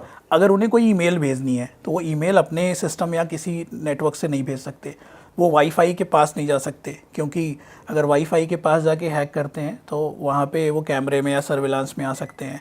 तो वो रेकी के टाइम कोई रिपीटर होटल के आसपास या किसी गाड़ी में छोड़ देते हैं और वहाँ से 500 मीटर या 200 मीटर दूर एक और रिपीटर छोड़ देते हैं, फिर 200 मीटर दूर एक और रिपीटर छोड़ देते हैं। अब उसके बाद क्या करते हैं, अब वो 1 किलोमीटर दूर बैठ के 1 किलोमीटर दूर वाले होटल का नेटवर्क एक्सेस कर रहे हैं उस रिपीटर का यूज़ करके। अब वो मेल भेजते हैं या एक्सटॉर्शन करते हैं, ये सारी चीज़ें कर सकते हैं। तो होगा क्या कि जब भी पुलिस आएगी इन्वेस्टिगेशन के लिए, वो होटल के आसपास का CCTV देखेगी किसने यूज़ किया, बट उस बंदे ने तो 1 किलोमीटर दूर बैठ के होटल का वाईफाई यूज़ किया है, तो उनको कुछ भी नहीं मिलेगा लोकल लेवल पे सर्विलांस करने पे। तो यहाँ पे काम आता है डिजिटल फॉरेंसिक्स। तो यहाँ पे अगर पुलिस को सच में पकड़ना है तो डिजिटल फॉरेंसिक्स करनी पड़ेगी। यूजुअली डिजिटल फॉरेंसिक्स बहुत टेक्निकल टर्म है और इंडियन पुलिस उसमें बहुत एक्सपर्ट नहीं है, इसलिए इस तरह के स्कैमर या हैकर या फिर टेररिस्ट बच जाते हैं। तो इसमें आप विदाउट कैमरा पता लगा सकते हो, बंदा नहीं दिख रहा कि ऐसा कुछ उसने किया है, ऐसा जो आप बता रहे हो उस चीज़ से, वो चीज़ यूज़ करके। यस भाई थोड़े और स्कैम्स की बात करते हैं, क्या क्या चल रहा है, लोग किस तरह के स्कैम्स कर रहे हैं, थोड़ा बताओ। पिछले आई गेस 1-1.5 सालों से एक वर्क फ्रॉम होम स्कैम बहुत पॉपुलर हुआ है और इसमें आई बिलीव कुछ लोगों की डेथ भी हुई है जो इस स्कैम में फंसे हैं। मैं न्यूज़पेपर की कुछ आर्टिकल्स देख रहा था, कुछ बच्चे इस स्कैम में फंसे, उन्होंने पैसे दिए, अपने फ़ीस के पैसे दे दिए और फिर उन्हें सुसाइड करना पड़ा। तो इस स्कैम की एक बात कर लेता हूँ। ये काफ़ी पॉपुलर स्कैम है जो आजकल चल रहा है। तो जैसा कि हमने पहले बात करी थी, डेटा, तो डेटा हमारा फ़ोन नंबर, ये सारी इन्फॉर्मेशन कहीं से मिल गया, जैसे आपने किसी होटल में जाके लिखवा दिया या फिर कहीं पे लिखवा दिया, तो डेटा हैकर को मिल गया। अब क्या हैकर या स्कैमर क्या करेगा, एक व्हाट्सअप मैसेज भेजेगा जो बहुत कॉमन है। वो कोई भी फेक नंबर से व्हाट्सअप बनाएगा और वो रियल नंबर नहीं होता, वो कभी आपको कॉल नहीं करेगा, किसी भी फेक नंबर से व्हाट्सअप क्रिएट करेगा। उनके पास एक स्क्रिप्ट होगी, तो वो स्क्रिप्ट कॉपी पेस्ट कर देगा कि भैया क्या आप वर्क फ्रॉम होम स्कैम, मतलब सॉरी, क्या आप वर्क फ्रॉम होम करना चाहते हो? आपको कुछ करना नहीं है, बस इस वेबसाइट पे जाना है, गूगल रिव्यूज़ लिखने हैं, थोड़े मोड़े लाइक करने हैं, हमें स्नैपशॉट भेजना है, और ये सारा करने पर आपको पर एक्शन 50 रुपये 100 रुपये मिल जाएंगे। ये तो हमारे पास भी आया हुआ है। तो इनिशियली अटैकर क्या करता है, ट्रस्ट बिल्ड करता है। आप थोड़े ऑपरेशंस करते हो, थोड़ी चीज़ें करते हो, पेमेंट कर देगा, वो दे देगा, पेमेंट कर देगा, 150-200 रुपये आपको मिल चुके हैं। देगा, हाँ। अब उसके बाद क्या करेगा, अब देख लिया कि भाई इन, मतलब वो एक ग्रुप में 100-150 लोगों को मैसेज भेजता है, उसमें से 50 लोगों ने को पैसे भेज दिया, तो उनको एक ग्रुप में ऐड कर दिया, टेलीग्राम ग्रुप में। तो इस स्कैम को टेलीग्राम स्कैम भी बोलते हैं। तो टेलीग्राम ग्रुप में ऐड कर दिया। अब क्या करेगा अटैकर, इनिशियली ट्रस्ट बिल्ड हो गया, अब आपसे पैसे लेने के लिए और ट्रस्ट बिल्ड कराएगा, फिर प्रीपेड टास्क देना स्टार्ट करेगा। उसमें ये बोलेगा कि आप ना 2000 रुपये दो, हम कहीं पे इन्वेस्ट करेंगे और आपको थोड़े टास्क देंगे, आप टास्क परफॉर्म करोगे और शाम को आपको 5000 10,000 आपको वापस मिल जाएंगे। ठीक है, आप 1-2 बार 1000-2000 रुपये देते हो, टास्क परफॉर्म करते हो, आपको पैसे वापस मिल जाते हैं। अब उसने आपका ट्रस्ट बना लिया, अब अंधा ट्रस्ट बन चुका है। अब आपको वो बड़े टास्क देता है कि अब आप काम करो, 50,000 रुपीज़, 1 लाख रुपीज़ ऐसे दो। आपको लगता है कि यार सारी चीज़ें सही चल रही है, हमने जो है सीक्वेंशनल में इस पूरे प्रोसेस में 5-10 हज़ार रुपये तो कमा ही लिए हैं। अब आप 50,000 रुपये दे देते हो, जैसे ही आप ट्रांसफ़र करते हो वो आपको ग्रुप से बाहर कर देता है, ब्लॉक कर देता है, और बाकी लोगों के साथ वो स्कैम करता रहता है। 50 में से भी अगर 2 लोगों ने भी उसको 50,000 दे दिया, उसका लाख रुपये बन गया आराम से। ज़्यादा ही देते हैं लोग, फंस जाते हैं। और किस तरह के स्कैम्स हो रहे हैं भाई? अच्छा, एक स्कैम और बड़ा कॉमन है। आपके पास अचानक से व्हाट्सअप पे कॉल आती है, आप घर पे बैठे हो, एक व्हाट्सअप पे कॉल आती है, आप व्हाट्सअप कॉल उठाते हो, और कॉल उठाते ही उधर साइड पे एक स्क्रीन चल रही होती है जिसमें कुछ गलत काम हो रहा होता है। लेट्स से कोई न्यूड लड़की होती है या इस तरह का कुछ चल रहा होता है, और मीनवाइल वो आपका स्क्रीन रिकॉर्ड कर लेती है। रिकॉर्ड हो गया, इसके पहले उसने आपके फेसबुक से या फिर इंस्टा से आपके सारे रिलेटिव्स और सब लोगों का इन्फॉर्मेशन देख रखी होती है। वो स्नैपशॉट वो उनको भेजने की धमकी देंगे कि यार ना आप मेरे साथ सेक्स चैट कर रहे थे या ऐसी चीज़ें कर रहे थे, तो वो भेज देंगे, तो आपसे पैसे लेंगे। तो ये स्कैम बहुत कॉमन है और मतलब बहुत ज़्यादा पॉपुलर है। किस तरह की एक्सटॉर्शन हुई भाई ये साढ़े? इसमें तो कितना ही पैसा मांग ले, वो इज्जत बचाने के लिए दे ही देगा। इज्जत बचाने के लिए दे देते हैं, और मैंने न्यूज़पेपर में पढ़ा काफ़ी लोग इसमें पैसे दे देते हैं और काफ़ी ज़्यादा पैसे कमाते हैं। इससे बचा कैसे जाए भाई, कुछ है तरीका? सबसे पहले तो अननोन नंबर से व्हाट्सअप कॉल उठानी ही नहीं है भाई बहुत आते हैं, और आउट ऑफ कंट्री के नंबर से कॉल्स आते हैं। और दूसरा क्या होता है, अभी मैंने कैमरे पे टेप नहीं लगाया है, मैं यूजुअली अपने कैमरे पे टेप लगा के रखता हूँ सारे। लैपटॉप के कैमरे पे या फ़ोन के कैमरे पे, या अगर मैं अननोन कॉल उठा रहा हूँ तो आप ना उसको कैमरे को अपने हाइड कर दो, अपनी उंगली से हाइड कर दो, बेस्ट वे ये है, आप हाइड कर दो। भाई आप एक स्कैम बता रहे थे, चाइनीज़ ऐप लोन वाला स्कैम, वो बहुत चल रहा है, लोग लोन के लिए बहुत परेशान रहते हैं, तो वो ऑनलाइन सर्च करते हैं लोन कहाँ से मिला जाए, तो फिर वो क्या होता है? तो होता क्या है, ये स्कैम भी अभी पिछले कुछ महीनों में काफ़ी पॉपुलर हुआ है, और ये स्कैमर करने के लिए ना बहुत सिंपल सा API यूज़ करते हैं जिसको रैट बोलते हैं, रिमोट एडमिनिस्ट्रेशन टूल। इस ऐप का सोर्स कोड कहीं भी गिटहब पे मिल जाएगा, और कोई लेमैन से लेमैन बंदा उस सोर्स कोड को लेकर ऐप बना देगा। अब वो क्या करता है, आप सर्च कर रहे हो कि मुझे भैया लोन चाहिए, अब वो SEO करता है, सर्च इंजन ऑप्टिमाइजिंग, और कुछ फर्जी वेबसाइट्स या फर्जी लिंक गूगल पर डलवा देगा। आप सर्च करोगे यार क्विक लोन ऐप, तो वो सारी लोन ऐप आ जाएगी, टॉप पे आ जाएगी SEO SMO से। आप वो लोन ऐप को डाउनलोड करोगे या कॉल करोगे, तो जब आप लोन ऐप को डाउनलोड करोगे या कॉल करोगे कि मुझे लोन चाहिए विदाउट डॉक्यूमेंटेशन, थोड़ा मोड़ा लोन आपको दे देंगे 10-20 हज़ार रुपये, और बोलेंगे KYC वेरिफिकेशन करनी है, आप ये ऐप डाउनलोड कर लो। ऐप डाउनलोड करोगे, बोलेंगे डॉक्यूमेंट अपलोड करना है। तो जब भी आप कोई भी ऐप डाउनलोड करते हो KYC वेरिफिकेशन के लिए या इस तरह की कोई भी एक्टिविटीज़ के लिए, और वहाँ पे आपको फ़ाइल अपलोड करनी है, तो आपको ऐप को परमिशन देनी होती है फ़ाइल अपलोड की। तो मीनवाइल हाँ, तो गैलरी और ये सारा का एक्सेस आप उस ऐप को दे देते हो। अब क्या होता है, कुछ टाइम बाद आपने उस बंदे को पैसे वापस कर दिए, ठीक है भाई, काफ़ी ज़्यादा इंटरेस्ट चार्ज करते हैं वो लोग। लेट से आपने 10,000 रुपये लिए तो आपको 20,000 30,000 आपने वापस कर दिए, सारी चीज़ें स्मूथ चल रही है, वापस कर दी। अब वो क्या करता है, इस पूरे प्रोसेस में 2-1.5 महीने वो ऐप आपके फ़ोन में पड़ा रहता है। जो स्कैमर है वो आपकी कॉल रिकॉर्डिंग सुनता है, आपका कैमरा ऑन करके रखता है, आपका गैलरी से जो भी फ़ोटोज़ है, हो सकता है बहुत सेंसिटिव फ़ोटोज़ हो, वो निकाल के रखता है, और साथ में इस पूरे ड्यूरेशन में वो आपकी पोर्टफोलिंग करता है, आपके कितने रिलेटिव्स हैं, क्या है वो देखता है, आपका व्हाट्सअप चैट देख सकता है, राइट अगर है तो कुछ भी देख सकता है, ये सारा वो स्नैपशॉट करके रखता है। अब होता है रियल गेम, आपने पैसे तो दे दिए, अब दोबारा वो आपको बोलता है कि भैया आप नो ये सारी डिटेल है मेरे पास, तेरी बंदी के साथ ये फ़ोटोज़ पड़ी है, उस दिन तो तू यहाँ मुझे गया, पैसे उल्टे कर। अब तू उल्टे कर। तो इसमें मैं अभी एक न्यूज़पेपर में पढ़ रहा था, एक कॉलेज के स्टूडेंट ने अपनी फ़ीस, कॉलेज की फ़ीस उसे मिली थी, उससे वो देनी पड़ी और वो सुसाइड करने तक चलेगा। उसके पहले वो ATM लूटने गया, ATM में पकड़ा गया वो, फिर जेल में गया, फिर उसने सुसाइड अटेम्प्ट किया। तो ये एक अभी रिसेंट केस है, आई गेस 1 से 1.5 महीने पुराना केस है जो मेरे पास आया था। तो ये तो बहुत ज़्यादा पॉपुलर इस तरह की चीज़ें हैं जिसमें लोगों की जान भी जा रही है। बाप रे यार, ये तो गलत भाई। डिवाइसेस की बात करते हैं, आप इतने सारे डिवाइस लेकर आए हो, मैं चाहता हूँ आप ऑडियंस को दिखाओ और थोड़ा बताओ उनके बारे में। चलो शुरू करते हैं हम इस डिवाइस से। तो बेसिकली इस डिवाइस को हम हैक RF बोलते हैं। ये रेडियो फ्रिक्वेंसी को कैप्चर करता है और रिप्ले करता है। तो यूजुअली जितनी भी हमारी कार है या डोरबेल है या फिर बहुत सारे डिवाइसेस हैं जो रेडियो फ्रिक्वेंसी पे ऑपरेट करती हैं। तो इंडिया में थोड़ा ना ऊपर कर दो भाई इस कैमरे में, ये आपका कैमरा थोड़ा दिखा दो। ओके ठीक है, ऐसे ठीक है।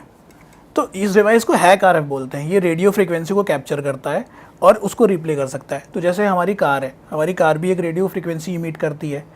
और भी जितनी डिवाइसेस है, जैसे आपने डोरबेल देखी होगी, आजकल कीलेस डोरबेल है, आप डोर बजाते हो और घंटी बज जाती है। या फिर कैमरे है, वो भी कीलेस है, मतलब सॉरी वायरलेस कैमरे हैं। तो वो एक रेडियो फ्रिक्वेंसी से मेन फ्रेम यानी मेन स्क्रीन को ब्रॉडकास्ट करता है इंटरनल स्क्रीन में एक पर्टिकुलर रेडियो फ्रिक्वेंसी पे। तो इन सारी फ्रिक्वेंसी को आप इस पर्टिकुलर डिवाइस से कैप्चर कर सकते हो, रिप्ले कर सकते हो। इवन किसी भी तरह की कार कीज़ को हम इससे इंटरसेप्ट कर सकते हैं, रिप्ले कर सकते हैं, इवन जैमिंग तक परफॉर्म कर सकते हैं। तो इसमें कई सारे एंटीना लगता है। अगर मुझे जैमर लगाना है तो हम एक साथ जैमर ऑन करेंगे। जब भी आप कार की दबाओगे तो वो कार तक ना जाके जैम हो जाएगी और हमारी डिवाइस में कैप्चर हो जाएगी। उसके बाद उसकी काम दोबारा रीयूज़ कर सकते हैं। तो आप कोई भी गाड़ी अनलॉक कर सकते हो फिर इससे। हाँ, लगभग बट सारी आप कार। इंजन चालू नहीं कर सकते। इंजन चालू करने के लिए हमारे पास दूसरा सॉल्यूशन है। बताओ वो क्या? उसमें ऐसा होता है कि जब भी आप अपनी कार की इंजन के पास ले जाओगे तो इंजन में एक इमोबिलाइज़र होता है, इंजन इमोबिलाइज़र। तो कार की हमेशा एक बहुत छोटी रेडियो वेव्स भेजती रहती है लगातार कनेक्ट करने के लिए। तो जब भी कार की एक पर्टिकुलर डिस्टेंस पे होगी वो रेडियो वेव्स भेजेगी और कार का जो इंजन है वो उस रेडियो वेव को रिसीव करेगा और ये समझ जाएगा कि हाँ यार ये कार तो अपने मतलब की कार के आसपास है। तो उस केस में भी हम कुछ डिवाइसेस का यूज़ करके ना कार, जैसे मैं आपके पास अभी बैठा हूँ और मैंने आपकी कार की और कार की जो हमेशा इमिट करती रहती है वो मैंने कैप्चर कर रखा है। तो कार अनलॉक के साथ साथ मैं एक डिवाइस लेके जाऊंगा कार के पास और कार को लगेगा कि यार ये ना कार की मेरे पास ही है और कार स्टार्ट हो जाएगी। इसका दूसरा एक ऑप्शन भी है, अगर मेरे पास वो आपका कार की का क्लोन नहीं है तो कार में आपने देखा होगा OBD पोर्ट होता है। अच्छा, कार बेसिकली एक ECU से कनेक्टेड होती है। जितने भी कार के डिफरेंट इलेक्ट्रॉनिक्स कंपोनेंट्स हैं वो एक ECU से कनेक्ट करते हैं। वो सारा जो कम्युनिकेशन है उसको CAN बस बोलते हैं, कंट्रोल एरिया नेटवर्क। तो क्या होता है कि कार की स्टीयरिंग के राइट साइड में एक पोर्ट होता है। आपको उस पोर्ट को ओपन करना है, वहाँ एक हैकिंग डिवाइस लगानी है और आपको कार को डायरेक्ट स्टार्ट कर लेना है, या वहाँ से हम उस पोर्ट में डिवाइस कनेक्ट करते हैं। तो जैसे हमारी एक की इमिट करती रहती है, कार भी सेम तरह की इमिट करती रहती है की से कनेक्ट करने के लिए। तो हम कार से भी वो इन्फॉर्मेशन कलेक्ट करके फिर उसको रिप्ले कर सकते हैं, तो वहाँ से कार स्टार्ट हो सकती है। तो बहुत सारे अटैक और भाई ये डिवाइसेस जितनी भी ये जो लग्जरी कार्स हैं वो भी हैकेबल हैं, वो भी खुल जाएंगी इन डिवाइसेस से? बिल्कुल, मैंने कई सारी कार्स में ट्राई किया है, तो चल मर्सिडीज, जाती है। BMW जो बड़ी बड़ी ब्रांड्स हैं, हाँ, ये सारी चल जाती हैं, बट थोड़ा सा ट्रिकी हो जाता है। देखो नॉर्मल कार्स में क्या है कि नॉर्मल कार में हमने की डाली और हर बार सेम तरह का रिस्पांस जनरेट करता है, कि सेम तरह का पैटर्न जनरेट हुआ, हमने उस पैटर्न को रेडियो वेव्स को कैप्चर किया और रिप्ले कर दिया। जो थोड़ी महंगी कार्स हैं, जैसा हम मर्सिडीज़ या BMW की बात कर रहे हैं, तो वो रोलिंग की यूज़ करते हैं। उसमें एक की एक बार दब गई या एक की एक बार चली गई तो दोबारा वो की रीयूज़ नहीं होगी। तो वहाँ हम क्या करते हैं, हम सीक्वेंस देखते हैं। सबसे पहले आपने की दबाई, फिर दूसरी बार की दबाई, तो किस तरह से सीक्वेंस, किस ऑर्डर में कार सीक्वेंस भेज रही है। तो तो हैकर को मल्टीपल टाइम्स गाड़ी के पास जाना पड़ेगा जब वो अनलॉक या लॉक हो रही है, एक बार से काम नहीं चलेगा? नहीं, दो तीन चीज़ें मैं इसमें कर सकता हूँ। एक तो हमने सीक्वेंस देख लिया कि यार इस तरह से सीक्वेंस है, तो अब नेक्स्ट जब कार की प्रेस होगी तो हमारे पास ऑलरेडी 3-4 सीक्वेंस पड़े हैं, तो अगला सीक्वेंस कैसा होगा, तो कुछ सॉफ्टवेयर के थ्रू हम नेक्स्ट सीक्वेंस कैलकुलेट कर सकते हैं। दूसरा ऑप्शन ये है कि जब भी आप कार में अनलॉक या लॉक की दबा रहे हो, हमने जैमर ऑन कर रखा है और आपका वो की हमने कैप्चर करके स्टोर कर लिया है, अब वो यूनिक की है। दोबारा हम कार के पास जाएंगे तो कार को अभी तक वो की रिसीव नहीं हुई है, तो कार के लिए वो अननोन की है और हम उसको रिप्ले करेंगे, चल जाएगा, बट वो एक ही बार चलेगा, दोबारा नहीं चलेगा। एक बार हम कार अनलॉक कर लेंगे उससे। तो इस केस में तो बंदा सेफ ही नहीं है, अगर हैक करना चाहे बंदा कर सकता भाई फॉर्च्यूनर तो एक ही बार में हैक कर दोगे आप? आई बिलीव हो जाना चाहिए। है। ऐसी कौन सी गाड़ी जो हैक नहीं हो पाती? कौन सा ऐसा ब्रांड है? मुझे अभी तक तो इंडिया में जितनी भी कार्स आ रही है उसमें से तो लगभग सारी मैंने खोल रखी हैं, सारी खुल जाती हैं। मैंने कई सारी कार कंपनीज को रिपोर्ट भी किया है बग को फिक्स करने के लिए। तो वो करते हैं, मतलब उसका रिस्पांस देते हैं कि हम इसको फिक्स करेंगे, या किया भी है किसी ने? करा है, टाटा ने करा है, 1-2 कंपनीज और करा है। तो वो जो भी नेक्स्ट फर्मवेयर अपडेट आता है उसके साथ वो फिक्स कर देते हैं। भाई वॉल्वो भी कर दोगे आप? वॉल्वो तो कहते हैं सबसे सेफ और सबसे सिक्योर गाड़ी है। डिपेंड करता है, अगर हम इस डिवाइस से नहीं कर सकते तो कैन बस से कर सकते हैं। तो कैन बस की सिक्योरिटी टेस्टिंग भी होती है। जो स्मार्ट वॉल्वो बसेस हैं उनकी भी सिक्योरिटी टेस्टिंग होती है। अच्छा। तो अगर हम किसी तरह से की फॉब का यूज़ करके नहीं हैक कर सकते तो हम हार्डवेयर के थ्रू या कैन बस के थ्रू, मतलब कोई ना कोई रास्ता है, निकल आता है करने का। अच्छा, ये प्लेन्स के साथ भी है कि बड़े बड़े प्लेन्स हो गए उनको भी कर सकते हैं? बड़े बड़े प्लेन्स बेसिकली रेडियो वेव्स पर काम नहीं करते। रेडियो वेव्स पर सिर्फ कुछ इमरजेंसी फ्रीक्वेंसी पे काम करते हैं, तो प्लेन्स के साथ आप ऐसा नहीं कर सकते। अच्छा। भाई और कैसे डिवाइस है अपने पास? तो एक ये डिवाइस है, इसको हम ऊबरटूथ 1 बोलते हैं। तो बेसिकली ये क्या करता है, जितने भी BLE या ब्लूटूथ लो एनर्जी वाली कम्युनिकेशन थी, लेट्स से हमारा एक बल्ब है, वो क्या करता है, ब्लूटूथ से कनेक्ट करता है। आप फ़ोन से कनेक्ट कर लेते हो अपने बल्ब को, लाइट ऑन ऑफ कर रहे हो, नीला पीला हरा वाला वैसा कलर चेंज कर रहे हो। और भी सारी एप्लीकेशन है जो ब्लूटूथ पे काम करती है। तो इस डिवाइस से हम उस रिक्वेस्ट को कैप्चर करके सेम रिप्ले कर सकते हैं या उनकी ट्रैफिक को इंटरसेप्ट करके अटैक परफॉर्म कर सकते हैं। तो ये डिवाइस है, ये भी काफ़ी कॉमनली यूज़ होती है। अच्छा। ऐसा लाइट को हैक करके क्या ही करेगा आदमी?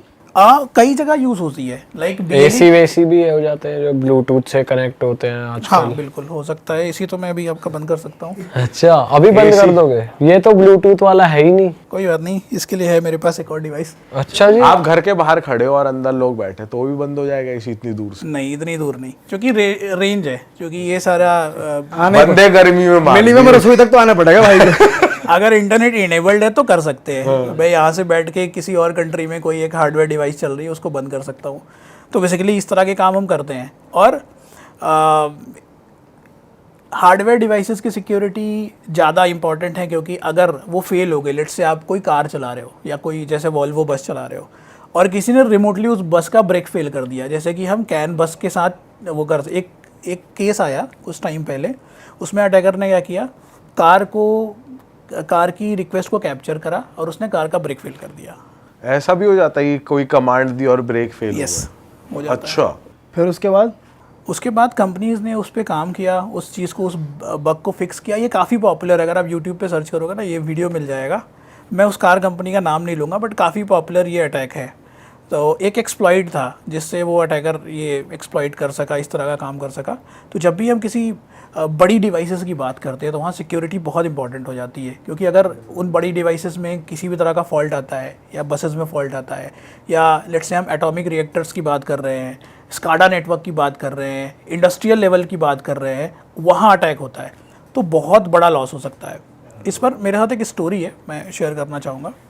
कुछ टाइम पहले लगभग 2021 में यूएस में टेक्सास से लेकर न्यू जर्सी तक एक पाइपलाइन बनी हुई है। वो पाइप क्या करती है, फ्यूल सप्लाई करती है। जैसे रेगुलर हमारे यहाँ ट्रक्स में फ्यूल सप्लाई होता है, सुबह सुबह फ्यूल स्टेशन पे ट्रक आते हैं और हम अपना फ्यूल भर लेते हैं, मतलब वो फ्यूल स्टेशन को फिल कर देते हैं। बट यूएस में लगभग 8,000 साढ़े 8,000 किलोमीटर लंबी पाइपलाइन है जो ये फ्यूल सप्लाई करती है, और वो सारा फ्यूल सप्लाई होता है जिससे उनके प्लेन्स चलते हैं, रॉकेट चलते हैं, और भी सारी कार चलती है। तो अटैकर ने एक रैंसमवेयर अटैक परफॉर्म किया। उसमें उन्होंने क्या किया, इस अटैक को कोलोनिकल गैस पाइपलाइन बोलते हैं। तो उन्होंने क्या किया कि एक किसी ऑपरेटर का उन्होंने, मतलब हैकर को एक ऑपरेटर का पासवर्ड मिल गया कहीं पे। अब उन्होंने उस पासवर्ड का यूज़ करके उनके सिस्टम का एक्सेस कर लिया। सिस्टम का एक्सेस करने के बाद अटैकर ने वहाँ पे रैंसमवेयर डाला। अब वो रैंसमवेयर स्प्रेड करते करते जितने भी सारे स्टेशंस थे जहाँ से वो पाइपलाइन कनेक्ट होती थी, पाइपलाइन ऑपरेट होती थी, वो सारे सिस्टम को डाउन कर दिया। रैंसमवेयर से वो सारा सिस्टम बंद हो गया। अब क्या हुआ, फ्यूल सप्लाई बंद हो गई। अचानक से सारा यूएस में फ्यूल ही नहीं। अगले दिन क्या होता है, अटैकर मेल करते हैं कि भैया हमें $5 मिलियन चाहिए, आप दे दो, हम अपना फ्यूल आपका सप्लाई ऑन कर देंगे। यूएस गवर्नमेंट को वो पैसे देने पड़ते हैं। यूएस गवर्नमेंट $5 मिलियन बिटकॉइन में रैंसम पे करती है। उसके अगले दिन क्या होता है, उन्होंने फ्यूल सप्लाई ऑन नहीं करी और गवर्नमेंट को, मतलब बाइडन, एक केस बाइडन को आके इमरजेंसी डिक्लेयर करनी पड़ेगी, यूएस में इमरजेंसी है, फ्यूल नहीं है, आप घर से मत निकलो। और 6 से 7 दिन लगा गवर्नमेंट को ये फिक्स करने में, और फिर जाके पाइपलाइन दोबारा स्टार्ट हो पाई। तो वो अटैकर मतलब उनको पकड़ा गया, फिर नहीं पकड़े गए वो लोग? कुछ बिटकॉइन रिकवर किया बट नहीं पकड़े गए। डार्क साइड नाम का हैकर ग्रुप था जिसने ये हैक क्लेम किया था, बट यूएस ने ये सारा जिम्मा रशिया के ऊपर डाल दिया। तो बेसिकली जब कोई मिलता नहीं है तो आप अपने एनिमी कंट्री पे ये सारा, मतलब गवर्नमेंट ही फेल हो गई पकड़े नहीं। हाँ, गवर्नमेंट भी जो भी इस तरह का रैंसमवेयर अटैक करते हैं वो बहुत स्मार्ट लोग होते हैं। उनको पता है कि कैसे पकड़े नहीं जाना है, क्या करना है। तो आप कभी भी इस तरह के लोगों को पकड़ नहीं सकते। जो $5 मिलियन का यूएस की गवर्नमेंट से, वो आप समझ रहे हो कि कितना स्मार्ट ये बंदा तो अपने होगा। आप में ही एक मनी हाइस्ट जैसा वेब सीरीज जैसा कुछ कॉन्सेप्ट कर दिया बंदे ने। Yes. अच्छा भाई, कुछ ये भी जो बैंक की वॉल्ट्स होती हैं जिसमें पैसे रखते हैं बैंक्स, तो वो भी ओपन हो सकती है हैकिंग के थ्रू, जैसे मूवीज में देखते हैं, वेब सीरीज में देखते हैं कि वो कंप्यूटर कुछ उन्होंने यूज़ करा, लैपटॉप यूज़ करा, कोड वोड डाला, खुल गई वो। तो ऐसा सच में होता है कि वॉल्ट वगैरह आप खोल सकते हो? बिल्कुल। जो भी इंटरनेट, देखो इस सारी डिवाइसेस को IoT डिवाइसेस हम बोलते हैं, इंटरनेट ऑफ थिंग्स। ये सारे हार्डवेयर डिवाइसेस जब तक इंटरनेट से कनेक्टेड हैं या फिर किसी केबल के थ्रू किसी नेटवर्क से कनेक्टेड है, अगर कनेक्टेड है तो वो हैक किया जा सकता है। जो भी कुछ कनेक्टेड है के फ़ोन को छोड़ के वो सब हैक किया जा सकता है। तो जहाँ भी इंटरनेट है वहाँ भी हैकिंग पॉसिबल है। भाई थोड़े और डिवाइस बताओ। तो हार्डवेयर हैकिंग की हम बात कर रहे हैं, तो अपने पास जब भी हम कोई हार्डवेयर डिवाइस ओपन करते हैं उसमें बहुत सारे पोर्ट होते हैं। अब वो पोर्ट क्या करते हैं, किसी ना किसी तरह का उसमें फर्मवेयर चल रहा होता है, नेटवर्क से कनेक्ट कर रहे होते हो, तो उसमें कई बार सेंसिटिव इन्फॉर्मेशन भी स्टोर होती है। तो डिफरेंट डिवाइसेस से हम उन पोर्ट्स को कनेक्ट करके उनसे डेटा एक्सफिल्ट्रेट करते हैं। एक्सफिल्ट्रेट एक मिलिट्री वर्ड है। एक्सफिल्ट्रेट बेसिकली डेटा एक्सट्रैक्शन को बोलते हैं। तो जैसे एक जेटैग पोर्ट होता है, वहाँ पे हम ये डिवाइस जेटैगुलेटर को कनेक्ट करके डेटा निकाल सकते हैं। कुछ भी डेटा हो, चाहे पीसी हाँ, में, फर्मवेयर में जो भी हार्डवेयर के अंदर डेटा है, जैसे आपने देखा होगा ना, हैकर कोई पेज वेज वॉल्ट यूनिट खोलते हैं और एक छोटे से चिप में कनेक्ट कर दिया अपने डिवाइस। अब उस चिप को वो डायरेक्ट एक्सेस करके कोई भी डेटा परफॉर्म कर सकते हैं, मतलब कोई भी ऑपरेशन परफॉर्म कर सकते हैं। तो एक पॉसिबिलिटी है। इसके अलावा अपने पास एक लॉजिक एनालाइज़र है। ये लॉजिक एनालाइज़र हमें लॉजिक बता देता है कि लाइक हमने डिवाइसेस पे कनेक्ट कर दिया, किस तरह का सिग्नल जा रहा है, सिग्नल की बैंडविड्थ क्या है, स्ट्रेंथ क्या है। तो हम इसकी एनालिसिस करके दोबारा सिग्नल मतलब लेट्स से कहीं कोई डिवाइस है जो इंक्रिप्शन कर रही है, तो हमने लॉजिक एनालाइज़र लगाया और हमें स्क्रीन पर दिख गया कि ये इस तरह का पीक जा रहा है, मतलब सिग्नल ऐसे जा रहा है वैसे जा रहा है, तो वहाँ से हमने उस इंक्रिप्शन मेथडोलॉजी को समझ गया और दोबारा उसको रिप्ले करके उस डिवाइस को हैक कर लिया। मतलब इस तरह की बहुत सारी चीज़ें हैं, बहुत ज़्यादा टेक्निकल है, इसलिए मैं बहुत सिंप्लीफाई इसको नहीं कर पाऊँगा। तो अभी ज़्यादा टेक्निकल हो गया ये। अभी आगे चलते हैं। ये बहुत कॉमन है, आप सभी ने देखा होगा, ये रास्पबेरी पाई है। ये एक छोटा सा कंप्यूटर है जो हमेशा मेरे साथ रहता है।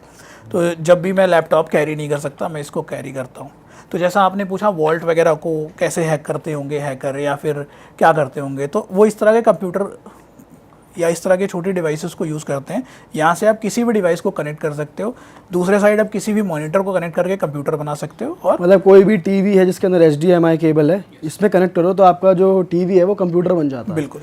और इसका एक अलग ही ऑपरेटिंग सिस्टम है। यस, इसका अलग ऑपरेटिंग सिस्टम, इसको रास्पबेरी पाई बोलते हैं। तो ये हैकर बहुत यूज़ करते हैं, इसमें कस्टम ऑपरेटिंग सिस्टम डाल के बहुत सारे अटैक परफॉर्म कर सकते हैं। कई जगह आप लैपटॉप नहीं ले जा सकते, लेट से आप किसी कंपनी के अंदर जा रहे हो तो वहाँ आप चेक कर लेते हैं कि ना लैपटॉप। और ये डिवाइस हैकेबल नहीं है। अगर आपने किसी डिवाइस को कंप्यूटर बनाया फिर आप कुछ परफॉर्म कर रहे हो कोई ऑपरेशन, तो ये हैक नहीं कर सकते। नहीं, ये आइसोलेटेड डिवाइस है, ये आपके पास रहेगी। जैसे ही आपका काम खत्म हुआ आप इसको निकाल के अपनी जेब में डाल के वापस चले जाओगे।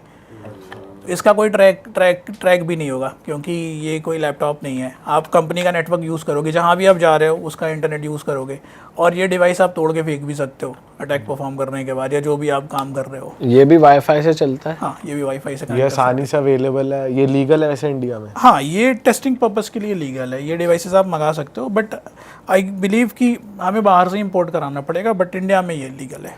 ओके। और क्या है भाई? और भी छोटी छोटी डिवाइसेस हैं, अगेन हार्डवेयर हैकिंग के लिए हम यूज़ करते हैं। इसको बस पायरेट बोलते हैं, और ये एड्रीनो है। इसमें हम किसी भी तरह का ऑपरेटिंग सिस्टम या किसी भी तरह का प्रोग्राम डाल के, लेट्स से हमें हार्डवेयर हैक करना है और हमें हार्डवेयर ब्रूट फोर्स करना है, तो उस तरह के प्रोग्राम को हम इस सॉफ्टवेयर में डाल के केबल के थ्रू कनेक्ट करके कर सकते हैं। सेम डिवाइस, ये सेम चीज़ हम इस डिवाइस के साथ भी कर सकते हैं।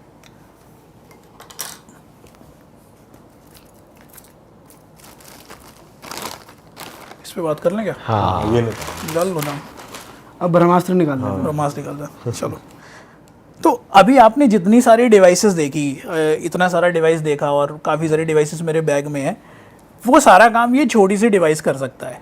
मल्टीपर्पज़ डिवाइस है। मल्टीपर्पज़ डिवाइस, इसको फ्लिपर ज़ीरो बोलते हैं। ये काफ़ी कंट्रीज़ में बैन है, तो अभी इंडिया में अवेलेबल है। और मैंने एक्चुअली अभी डिलीवरी आई गेस रिज्यूम हुई है बहुत रिसेंटली, तो मैंने इसे अभी इंडिया में मंगाया। इस डिवाइस से आप लगभग सारी चीज़ें हैक कर सकते हो। जैसे कि बताओ एक बार क्या क्या। चलो मैं एक डेमो करके देखता हूँ। आपके पास एप्पल फ़ोन है? हाँ, अपना एप्पल फ़ोन निकाल लो बाहर। ठीक है। मैं तो जेब में डाल रहा हूँ, मेरा मत करना। तो इसमें कई सारे ऑप्शन है, जिसमें एक Apple TV requires additional information to connect. करूँ कनेक्ट? आप हैक ही कर लोगे फिर। तो जैसे भी आप, अगर मैंने एक्सेस नहीं दिया तो नहीं हो पाएगा? हाँ, तो नहीं हो पाएगा। बेसिकली कई सारे अटैक है, जैसे इसमें एक किचन सिंक अटैक अभी मैं कर रहा हूँ, इसके अलावा बहुत सारे अटैक है। तो किचन सिंक अटैक में क्या होता है कि ये डिफरेंट डिवाइसेस की रिक्वेस्ट किसी भी एप्पल डिवाइस को भेजेगा। बहुत सारे डिवाइसेस रिक्वेस्ट आएगी एप्पल के पास, और कुछ देर बाद आपका फ़ोन क्रैश हो जाएगा, इतनी सारी रिक्वेस्ट हैंडल नहीं कर पाएगा, फ़ोन ऑफ हो जाएगा। अगर आपने रिक्वेस्ट एक्सेप्ट कर ली है तो इस डिवाइस से कनेक्ट हो जाएगा, और मैं की लॉगिंग या कुछ भी कर सकता हूँ आपके डिवाइस से इन्फॉर्मेशन। और अगर बचना है सेट कर सकता हूँ। बचना है तो अपना ब्लूटूथ हमेशा ऑफ रखो। बाय डिफ़ॉल्ट ब्लूटूथ ऑन करके रखने की ज़रूरत ही नहीं है किसी भी तरह से। और फिर रखता हूँ मैं तो हमेशा। भाई इससे तुम वो भी कर सकते हो, एंड्रॉयड फ़ोन हैक वैक सब। यस, मैं करके दिखाता हूँ, वो बोलो तो। चलो ये एंड्रॉयड फ़ोन हैक करता हूँ अभी। ये एंड्रॉयड वाले ज़्यादा चौड़े होते हैं कि हमारी तो बात ही नहीं हुई, हम तो बच गए। हाँ, इन्हें भी हैक करो पकड़ के। ये तो बिल्कुल वो होता है बच्चों का खेल, एंड्रॉयड हैक करना। केबल देते हैं। हाँ जी भाई, करते हैं अब जरा एंड्रॉयड हैक। चलो, वैसे तो आईफोन भी कर सकते हैं, बट इस डेमो के लिए मेरे पास एक एंड्रॉयड डिवाइस है। तो दो तरीके से हम इसको हैक कर सकते हैं। पहला तो इस डिवाइस को ब्लूटूथ के साथ हम इसे कनेक्ट कर सकते हैं, बट यहाँ हम केबल से करेंगे। तो लेट्स से आपको एक फ़ोन मिल जाता है, आपने यहाँ फ़ोन चोरी कर लिया, आजकल लोग करते हैं। तो कनेक्ट करते हैं हम इस फ़ोन को यहाँ से, बट प्रॉब्लम ये है, आप देख रहे हो ना, ये लॉक्ड है फ़ोन एक्चुअली। तो मेरे पास एक ऑप्शन है यहाँ पे, बहुत सारे ऑप्शन है वैसे तो, बट मैं इसकी OTP ब्रूट फोर्स कर देता हूँ। इससे क्या होगा? फ़ोन अनलॉक हो जाएगा। ओके, भाई थोड़ा सा इस तरफ पढ़ लो। फिर से करना परफॉर्म भाई, ये आपने इनकरेक्ट पासवर्ड, ट्राई अगेन। तो जैसा हम देख रहे हैं, हमने फ़ोन से इस डिवाइस को कनेक्ट कर रखा है और मेरा फ़ोन अभी लॉक है। अब मैं यहाँ से एक स्क्रिप्ट रन करूँगा और ये पासकोड ब्रूट फोर्स करेगा। जैसे ही अनलॉक हो जाएगा मुझे बता सकते हो। अरे भाई हो भाई ये तो आपने चोरों को हो बढ़ावा गया, दे हो दिया। गया। अच्छा, अभी आप स्क्रीन पर देखते रहो, हम कुछ और करने वाले हैं साथ में। अच्छा, अभी फ़ोन अनलॉक हो गया। अब इसके साथ इस फ़ोन को मैं अपने लैपटॉप से भी कनेक्ट कर सकता हूँ, बट अभी वो डेमो नहीं कर रहा हूँ। एक डेमो दिखाता हूँ मैं, आप सामने ही देखते रहो। स्क्रीन लॉक हो गई। कोई बात नहीं, आप बताओ ना क्या दिख रहा है। गूगल दिख रहा है, वो खुल गया ब्राउज़र। इंस्टा। मेरा इंस्टाग्राम। तो मैं किसी के भी फ़ोन में अपना इंस्टाग्राम ओपन कर सकता हूँ और इवन सब्सक्राइब भी करा सकता हूँ, लाइक भी करा सकता हूँ। ये हर फोन में आपका ही इंस्टा खुलेगा? यस, ओ, फॉलोवर भी जेन्युइन बढ़ेंगे। फॉलोवर भी जेन्युइन ऐसा बढ़ भी नहीं सकते है फेक आ रहे हो।